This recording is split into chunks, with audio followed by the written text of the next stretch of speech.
신실하신 주님 찬양해. 신실하신 하나님, 신실하신 주,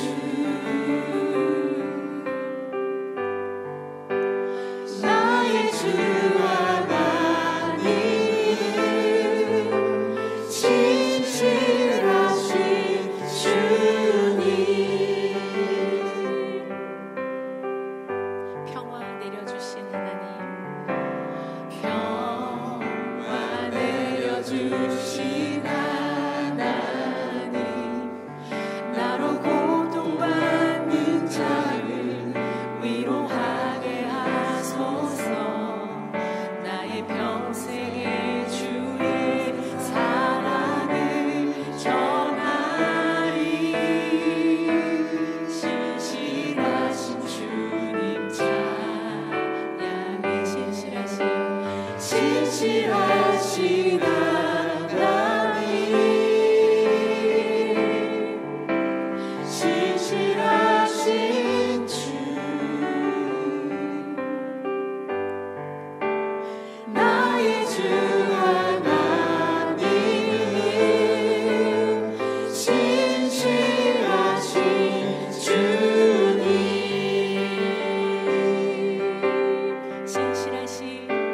신실하신 하나님,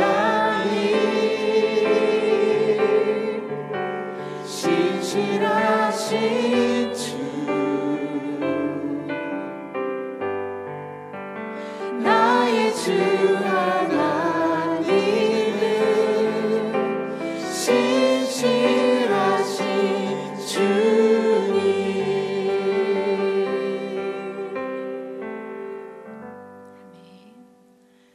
우리 다 함께 사도신경으로 우리의 신앙을 고백하시겠습니다. 나는 전능하신 아버지 하나님, 천지의 창조주를 믿습니다. 나는 그의 유일하신 아들 우리 주 예수 그리스도를 믿습니다. 그는 성령으로 잉태되어 동정녀 마리아에게서 나시고 본디오 빌라도에게 고난을 받아 십자가에 못 박혀 죽으시고 장사된 지 사흘 만에 죽은 자 가운데서 다시 살아나셨으며 하늘에 오르시어 전능하신 아버지 하나님 우편에 앉아 계시다가 거기로부터 살아있는 자와 죽은 자를 심판하러 오십니다. 나는 성령을 믿으며 거룩한 공교회와 성도의 교제와 죄를 용서받는 것과 몸의 부활과 영생을 믿습니다. 아멘.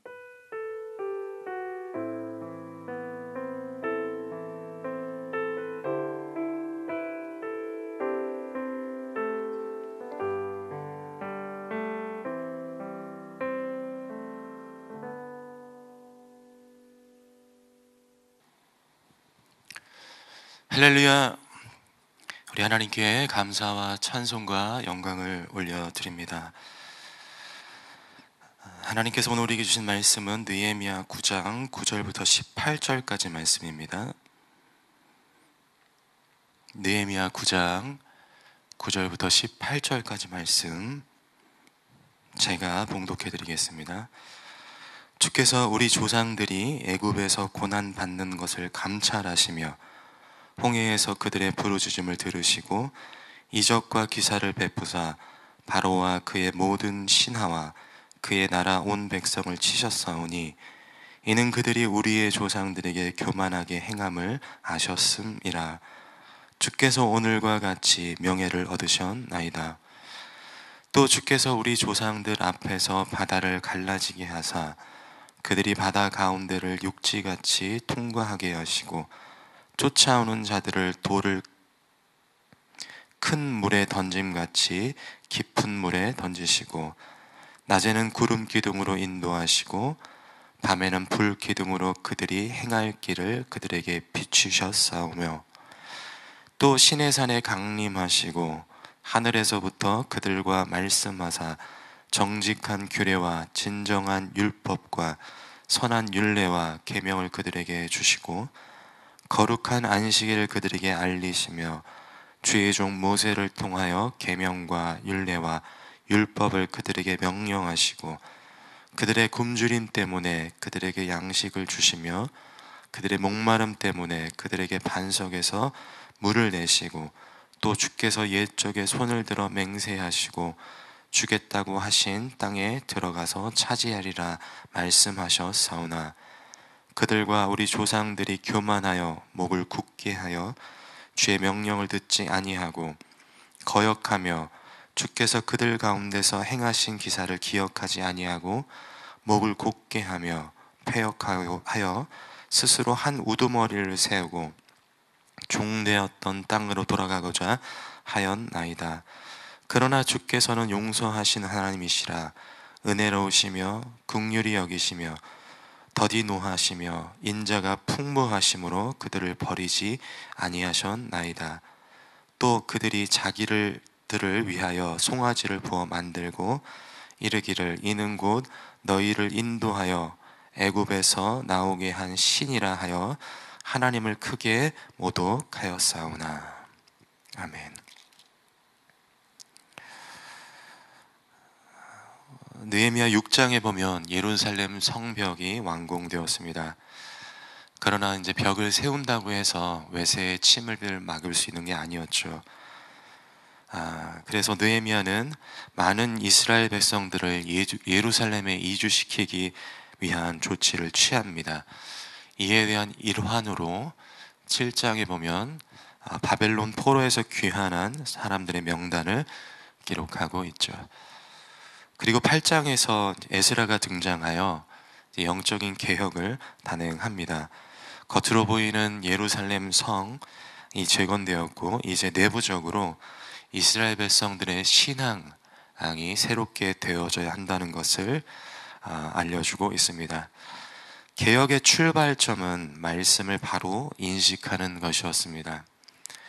느헤미야 8장 8절 9절 말씀 보시면 하나님의 율법책을 낭독하고 그 뜻을 해석하여 백성에게 그 낭독한 것을 다 깨닫게 하니 백성이 율법의 말씀을 듣고 다 우는지라. 또한 12절 보면 모든 백성이 곧 가서 먹고 마시며 나누어 주고 크게 즐거워하니 이는 그들이 그 읽어 들려준 말을 밝히 알미라.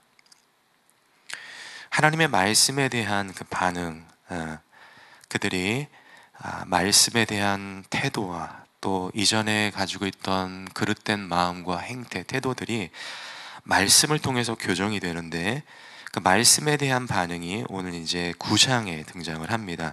백성들이 하나님 앞에 자복하고 회개를 하죠. 그러면서 그들이 하는 그 호소와 그 기도의 내용을 보면 하나님이 어떤 분이신지에 대해 고백을 하고 있습니다.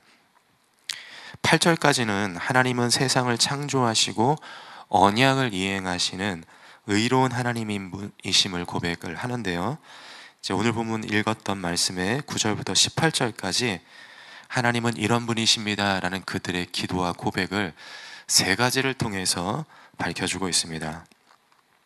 첫째는 9절부터 11절에 보면 이스라엘이 하나님께서 이스라엘을 애굽 땅에서 인도하여 내신 구원의 은혜를 고백하고 있죠. 그러니까 하나님은 구원의 하나님이십니다 라고 선포하는 것입니다. 애굽의 종되었던 이스라엘을 감찰하시어 애굽으로부터 인도하여 홍해를 건너게 하신 하나님을 고백하고 있습니다.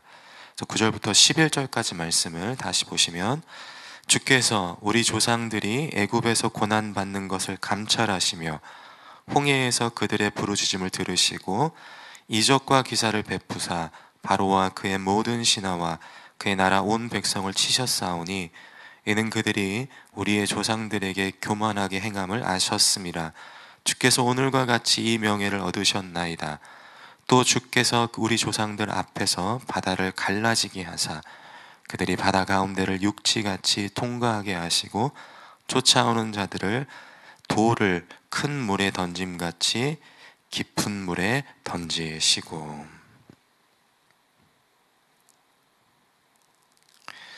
백석대학교 송병현 교수님은 구약 안에 이적에 대해서 500번 이상 언급을 하는데 이 중 절반이 출애굽과 관련이 있다라고 분석합니다. 그만큼 출애굽 사건은 이스라엘 역사에서 가장 중요하게 여겨지죠.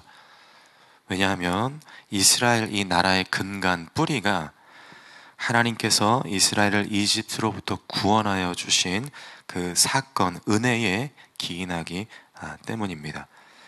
그래서 성경 곳곳에 이스라엘의 정체성에 대해서 혹은 그들의 신앙의 근본에 대해서 설명을 할 때 출애굽의 은혜를 거듭 상기시켜주고 있죠. 본문에서 예루살렘 성이 완성된 후 백성들의 영적 갱신을 위해 무엇보다 먼저 이 나라의 뿌리를 되짚어보고 있는 것입니다. 이는 우리에게 시사하는 바가 큽니다. 모든 그리스도인의 뿌리는 그리스도의 십자가를 통한 구속이죠.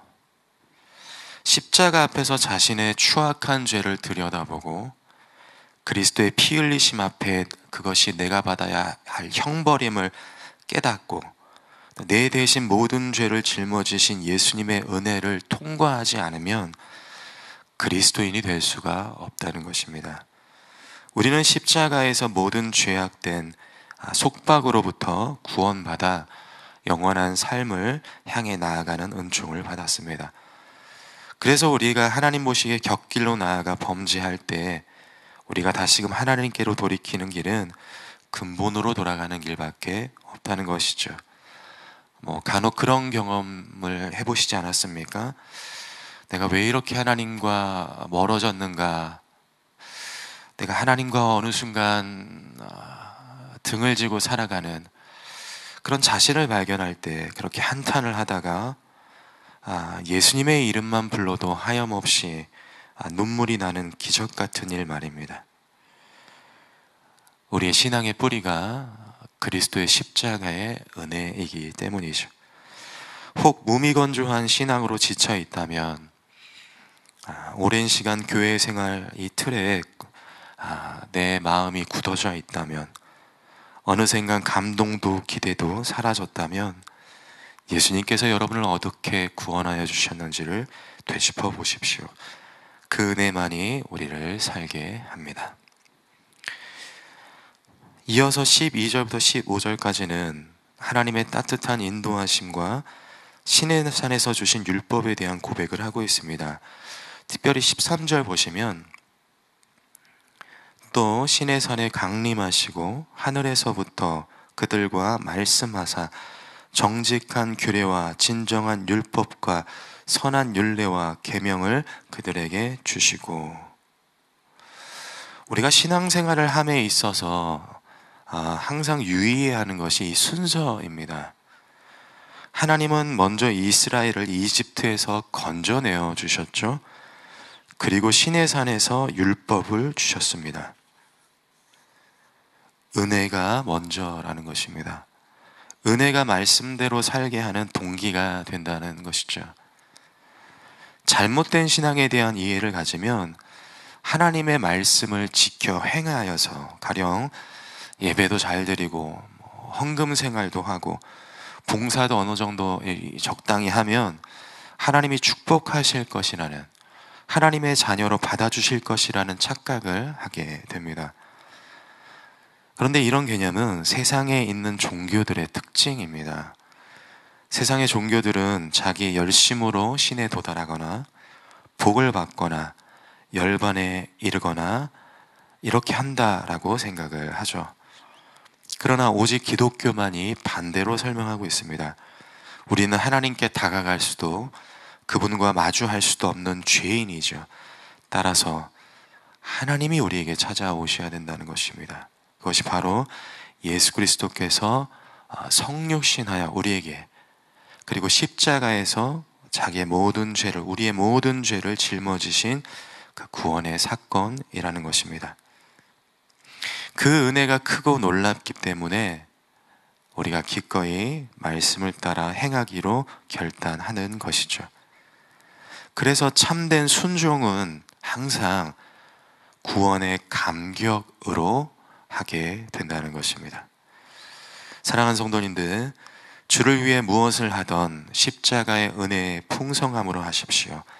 상처받을 일도 실족할 일도 넘어질 일도 없다는 것입니다. 늘 감사하며 기쁨으로 감당하게 되는 것이죠. 마지막으로 이스라엘 백성들은 16절, 17절에서 하나님의 신실하심을 고백하며 기도하고 있습니다. 이 구절들에서는 두 단어가 정확하게 대척점에 있는데요. 16절, 17절에 보면 주의 명령을 듣지 않고 거역했다. 이스라엘 백성들이 하나님의 말씀을 거역했다라고 했습니다. 이 거역하다라는 단어가 원어로 보면 거절하다라는 의미입니다. 그러니까 이스라엘이 하나님을 버린 것이죠. 그러나 하나님은 어떻게 하십니까? 17절 하반절 말씀에 보면 하나님은 그들을 버리지 아니하셨나이다 라고 말씀합니다. 우리가 부모의 사랑을 일방적이라고 표현하는데 하나님의 우리를 향한 사랑에 비할 수가 있겠습니까? 우리는 언제든지 돌아설 수 있습니다. 하나님을 사랑한다고 고백하며 교회 밖을 나가며 누군가를 미워할 수 있는 것이 우리의 모습이죠. 그러나 하나님은 변하지 않으십니다. 하나님은 한결같으시죠. 우리 하나님은 언제나 우리에게 신실하시다는 것입니다. 그래서 소선지서들에 보면 이 선지자들이 하나님의 성품에 호소를 하고 있죠. 요엘 2장 13절 말씀 보면 너희는 옷을 찢지 말고 마음을 찢고 너희 하나님 여호와께로 돌아올지어다. 그는 은혜로우시며 자비로우시며 노하기를 더디하시며 인애가 크시사 뜻을 돌이켜 재앙을 내리지 아니하시나니. 오늘 보면 17절 말씀과 동일하죠. 그들이 악한 길로 가고 그들이 곁길로 나아가고 그들이 하나님을 거역하고 하나님을 버린다 할지라도 돌이키기만 하면 하나님께서 그들을 받아주신다라고 말씀합니다. 그러므로 우리는 옷을 찢지 말고 마음을 찢으며 날마다 하나님께 용서를 구해야 합니다. 하나님은 신실하시기 때문에 우리의 죄와 허물을 자백하면 언제든지 용서하시고 두 팔 벌려 안아주실 것입니다. 하나님의 신실하신 은혜가 우리가 하나님 앞에 회개하는 자리마다 임하기를 예수 그리스도의 이름으로 축원합니다. 함께 기도하겠습니다. 하나님, 오늘 이스라엘 백성들이 하나님 앞에 기도하며 호소하고 있습니다. 하나님은 우리를 구속하십니다. 하나님은 우리에게 은혜를 공급하십니다. 하나님은 우리에게 신실하십니다. 그 하나님에 대한 믿음을 가지고 이스라엘 백성들 성벽을 다시 건축함에도 불구하고 여전히 산적한 문제들로 인하여 고통받는 그들이 하나님의 은혜를 갈망하며 그 은혜 안에 자기들이 다시 한번 영적으로 일어나기를 고백하고 있습니다. 하나님, 이 고백이 우리의 기도가 되기를 원합니다. 우리가 때론 살아가며 여러 가지 어려움과 문제들 안에 넘어지기도 하지만 그러나 언제나 우리에게 은혜를 베푸신 하나님, 우리를 구원하여 주신 십자가의 은총과 날마다 우리를 붙들어 주시며 신실하신 하나님 앞에 나아가 기도할 때에 하나님께서 우리에게 어떻게 역사하시는지를 보게 하시고 그 은혜로 말미암아 다시 한번 일어나 하나님께 헌신하며 또 말씀대로 순종하며 살아갈 수 있는 우리 모두가 되게 하여 주시옵소서. 예수님의 이름으로 기도합니다. 아멘. 우리 다 함께 주기도문 하시겠습니다. 하늘에 계신 우리 아버지, 아버지의 이름을 거룩하게 하시며 아버지의 나라가 오게 하시며 아버지의 뜻이 하늘에서와 같이 땅에서도 이루어지게 하소서. 오늘 우리에게 일용할 양식을 주시고 우리가 우리에게 잘못한 사람을 용서해 준 것 같이 우리 죄를 용서하여 주시고 우리를 시험에 빠지지 않게 하시고 악에서 구하소서. 나라와 권능과 영광이 영원히 아버지의 것입니다. 아멘.